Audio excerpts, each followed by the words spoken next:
Alright guys, welcome. Alright, so this is for Doom Snapmap. This is an example of a upgrade system. I'm going to show you a lesser efficient way of doing this, but this is a way that you can do a setup that's independent from a global system. This is just showing you how this works, and then I'll show you a more efficient version and you can use in your maps and then modify it for whatever you want. Alright, so down here the field drone can be anything you want it to be. It could be a switch, it could be a weapon, it could be anything you want it to trigger this reaction. But I'm going with field drone to match what in-game is kind of like. Unused, show, it's a message which tells you, it pops up on your HUD, and it tells the player what to press on the controller for whatever action you want to happen. Down here, this is reveal secret. Onto the map icon. This will say secret found whenever you pick or you activate this. I'm also double timing the use of this to say on map start. Disable player input, which is very important because if you don't do this, it's going to continuously look for an input. So let's say you assign the button to be A and the player is trying to jump, well suddenly he's upgrading himself constantly, so you want to make sure that's on. Alright, so back to here. When you're on used, you also trigger the enable input as well. This is what we actually want to happen. This just turns it off in the beginning of the game. Alright. Over here, these are actually what happen to each button press. So when you click this, you'll have the option of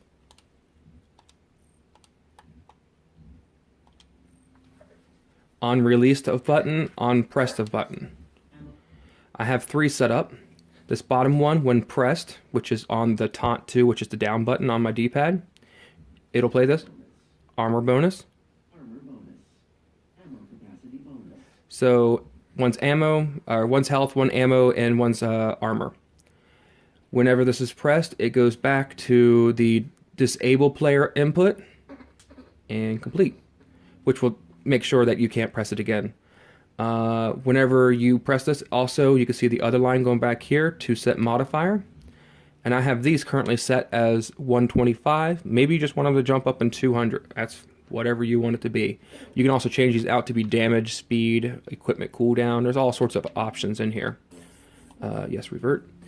And then this applies it to player proxy, which is the player on the level. This is a pretty compact design, but it's actually not as efficient as the current version. I had help with the guys from the Facebook group that does Snapmap.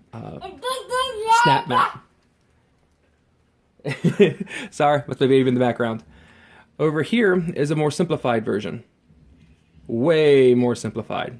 Again, this can be anything you want it to be. Over here is revealed secret, so just to say secret found. And this one here, again, this is unused. And then this will just send a signal to a custom event, as you can see down there. The custom event, I named it upgrade. And then I chose an icon that kind of represents everything I'm upgrading.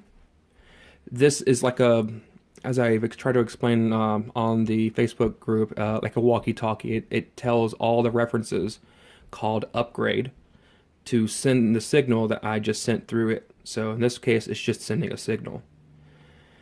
Alright, here's all the back work. Here's the nice thing. All of this sits in one room, and it's only made once. And then this is just placed around my map in different places. So I can have 10 of these laying around my map, which makes it even more efficient because this version over here took up a lot of space, and if it was outside the map, it wouldn't stick. It wouldn't be placed. Alright, so that signal we're sending from the custom event is going to here. This signal comes from there, it says on signal, show message. This is where you have all the information that the player sees so that they can decide whether or not to press up, down, left, or right, or it could be jump or whatever you want it to be. Going back to signal, it also triggers enable player input. Here's your player input. This is the on map start, disable player input right there. So that's the, as I explained earlier. And then this here is on the key press. So this one here is, I actually named it armor, so it's easier to identify. Taunt 3, taunt 2, and taunt 1. Top 1 is the up arrow. Taunt 2 is, I think, is the down arrow, and this is on the right arrow. I have it spread out so it's easier to see. That, and usually you have like a room that's usually open and has a lot of space and everything. So when you press, let's just look at the front one, it's easier to look at. When you press this key, it's going to feed the modifier to the player proxy. It's also going to feed a add number to a number. Instead of an integer, a number. This is very important. I'll go over that in a second. And then you also have your play sound, as you could hear there. So here's the neat thing about this. This actually is better than the other system in many different ways. First one, on this setting, I have it set to a value of 125. Granted, I can change that, but let's say you put two of these on the same map and that player is one of the ones that likes to jack up, let's say, their health. So they want to put all their points, upgrade points or level points or experience points or whatever you want to call it, into their health. Well, if you have 3 of these on the map and you're all set for 125, well, they're not upgrading anything anymore. They're just setting it to 125 each time. Let's say, okay, well, fine. It's a linear map. So as you pass from room to room to room to room, I'll put one here at 125. I'll put one over here at 150. I'll put one over here at 175. Well, that doesn't really help you because let's say you missed the first one, you find the second one. Well, now you just got the upgrade for not even finding the first one. So that's not very efficient of, rewarding the player.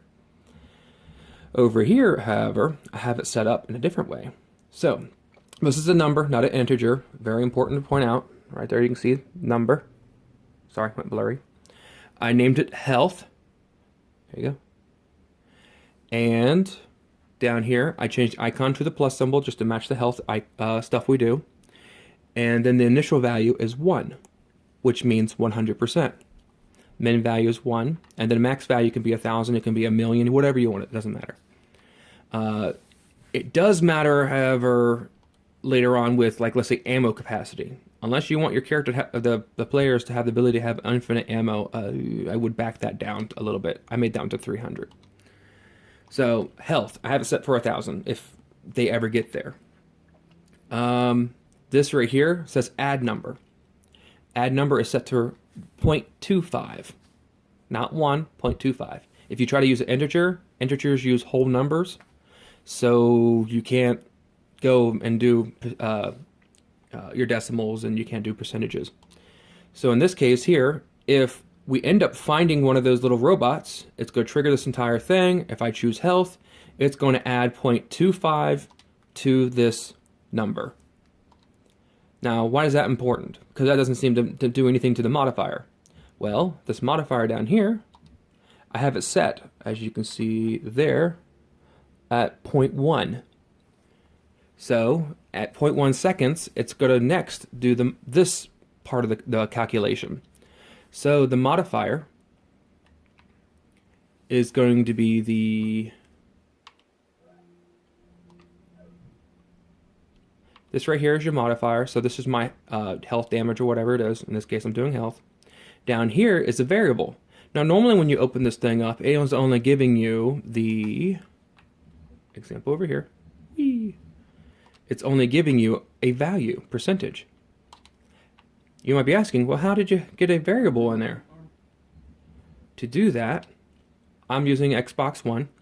To do that, you hold left trigger, according to that right there, and then your menu switches down here and it says swap variable. So press X. You can type something in. Well, if you're in this version, it's going to go over to this option here. I have, because of this over here, that popping up now. I choose that. So now when it's going to increase it by a value, it's going to use this number now. So let's say I found 5 of these robots. It's going to do this 5 times. which is going to increase it from 1 to 225. So when it sets the modifier, it's going to increase my health by 225%. And then this is just the player, so it's setting the player proxy that. If you're still confused by what this is, let's say you made that a AI proxy, so any artificial intelligence that's still alive on the and spawned on a level is going to get that property instead.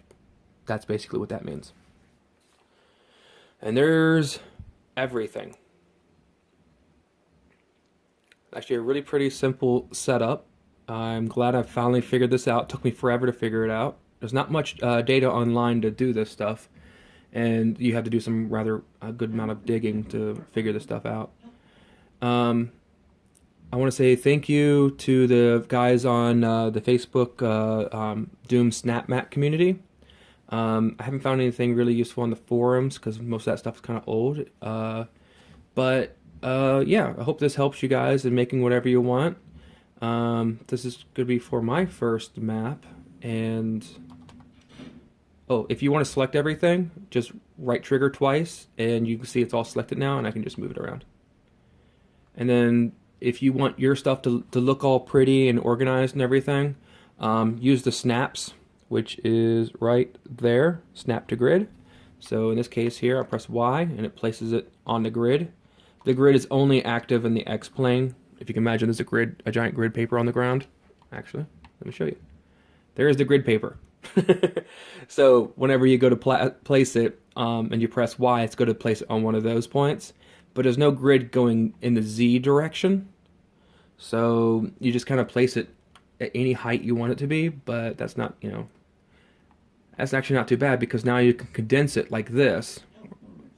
I kept it on the same grid snap.